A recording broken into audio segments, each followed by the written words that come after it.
One of the people on the leading edge of the private space industry in the United States is John Spencer. He is a space engineer and just designed a ship called Destiny. He says it's modeled on super yachts like the ones that you'd see on the ocean. And it's the same kind of ship, but for space as you'd have on the ocean for luxury traveling and parties and enjoyment.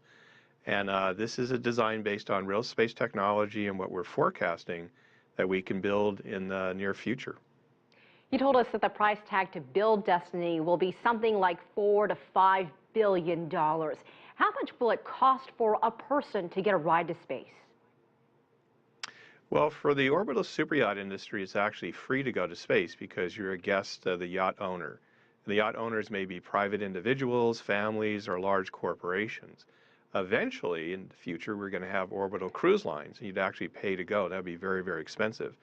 Currently, if you want to fly to space, it's about $45 million as a private citizen, but there's no room now on the space station, so that program's been on hold until we get new facilities in Earth's orbit that private citizens can go to. So if the only people who have access to the ship are very wealthy, then it's safe to assume that the people they invite will also be relatively wealthy. So going into space won't have as much to do with merit or smarts, but more with the amount of money that you have to spend. Is that a good thing? Well, the people have a right to do that if they want to. However, if you look at a broader base, you might have Nobel laureates or scientists or actors, actresses, writers, philosophers that go as guests, just as they go today. They're not wealthy. They go as guests on the orbital and super mega yachts. So that's actually quite interesting. But the most important part of all this is that whoever goes, for whatever reason, it's a truly life-changing experience to go into Earth's orbit, to see the Earth from the Earth's orbit, to see the stars, and just to have that experience of prolonged zero gravity. So it will be about who you know. While there is a lot of talk about competition between companies here in the United States, competition is also increasing among various governments like India, China, and Europe. John, to what degree is the United States losing ground in the space race?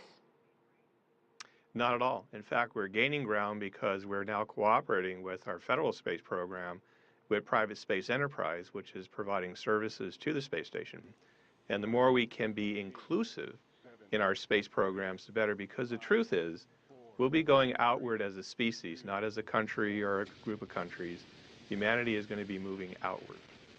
I'd like you to look forward within a decade or so from now when you hope to have destiny in space.